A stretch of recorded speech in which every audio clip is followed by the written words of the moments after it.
Mother's Day is celebrated every year on the second Sunday of May in many countries. This is a day when mothers are honored for the devotion and sacrifices that they make for their children. And with that, the way to one's heart is certainly through the stomach, meaning that food is a beautiful way to connect with loved ones. Joining us to share their cooking ideas is Chef Melusi Twala, who is the head chef at the Marriott Hotel, and Anna Machogo, who's a junior sous chef also at the Marriott Hotel. Chefs, welcome to both of you.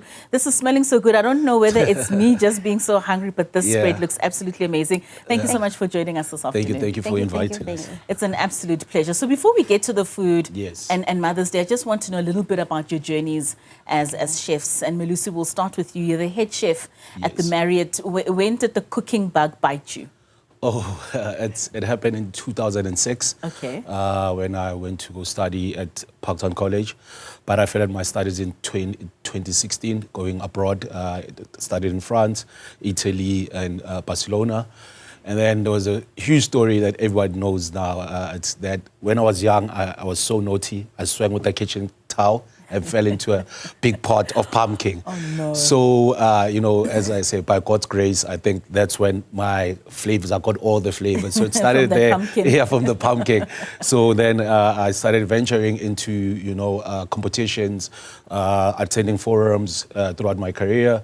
And I was fortunately the top 5 Global Pizza Challenge, and then I became the second Junior Chef of the Year, Unilever, and then I became Plant-Based Chef of the Year, which was last year, and I won both regional, the Plant-Based and the Senior Chef. So it's been a really, really great journey. That's when my career actually started. Right. Yeah. So that sounds absolutely amazing. Yeah. And talk to us about your journey. When did it all start for you? My journey started when I was at a very young age. I used to help my grandmother to cook in the kitchen, and at home as well, I will cook for my family. And then that's when I realized that I want to be in the kitchen. Yeah. So it happens that one day I woke up and then say to my parents that I want to go to Cape Town to study to be a chef. Okay. Then they said, okay, if you want to go to study to be a chef, it's fine. Can go study to be a chef, but I don't know anyone in Cape Town, so I'm going to be there on my own. So they took me to Cape Town, they dropped me off, then they went back home. Sure. So after, I think for the first time when I went into the kitchen, it was not what I was expecting.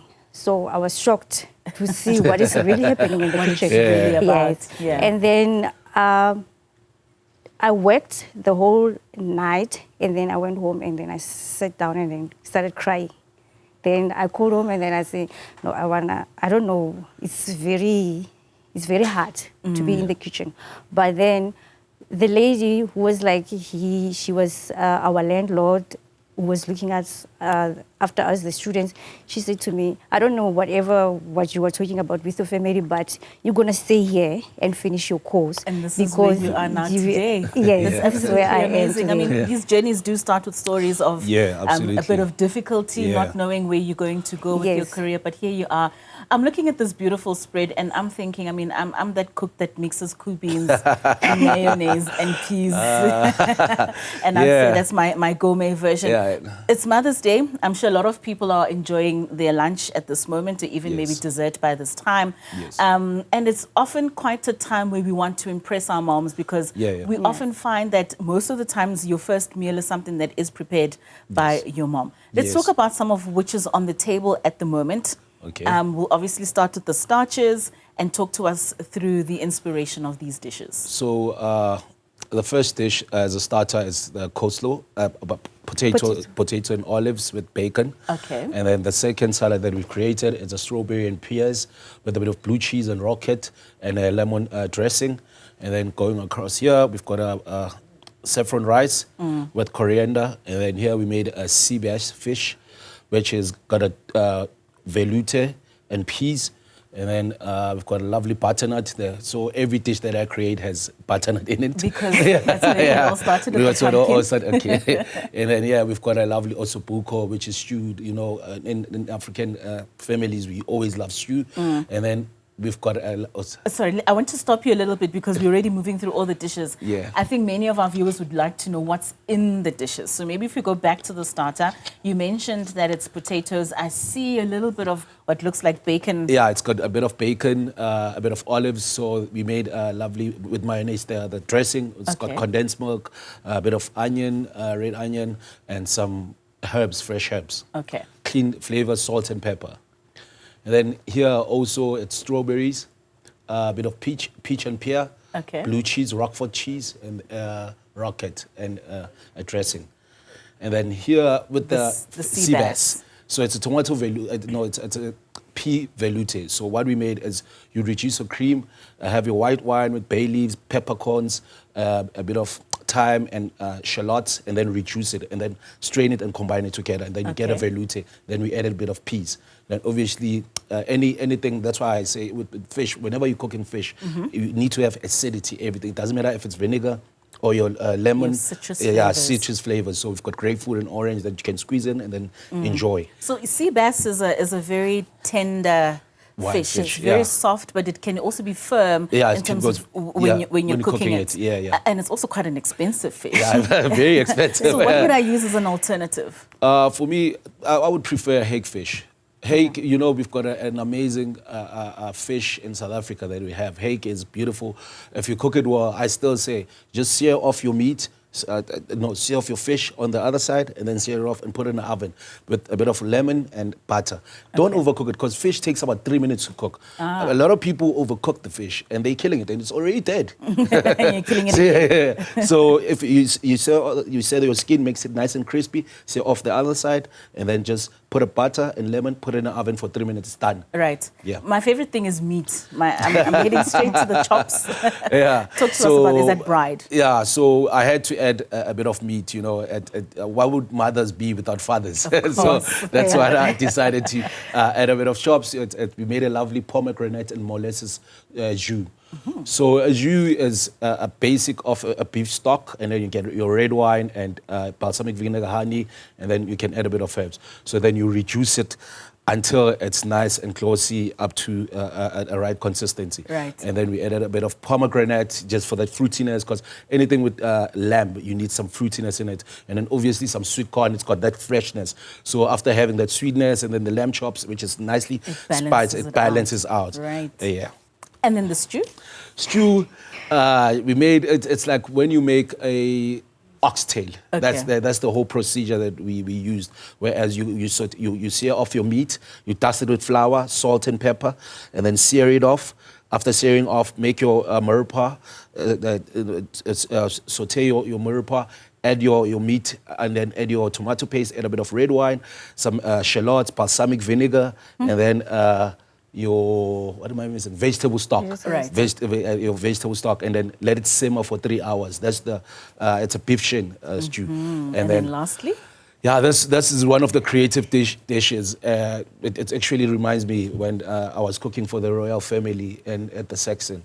So it was in Ndlovukazi, the whole royal family of Swaziland. So this is a chicken palentine. So a chicken palentine is a whole chicken. So you take the thigh and make a mousse out of it. You make a mousse, and then you add a bit of your egg, cream, onions, blend it all together, and then we chop a bit of walnuts and celery, and then put it all together, and then you roll it with the spinach, and then we made a pancake just to keep it intact. So the pancake, it made it a nice cylinder, and then we took a breast. We made sure that we flatten it, obviously season with salt and pepper, and then we roll it, and then roll it with bacon.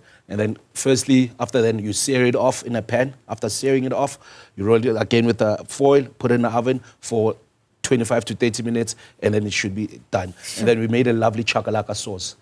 That's what's over it. Yeah, that's what's over it. Yeah. This looks like a labor of love. I mean, you look like you're a sweet tooth like myself. I see the cakes that are there. Talk us through some of the delicacies that are on the cake stand. Okay, the first one on this side is a carrot cake. I've got carrot cake.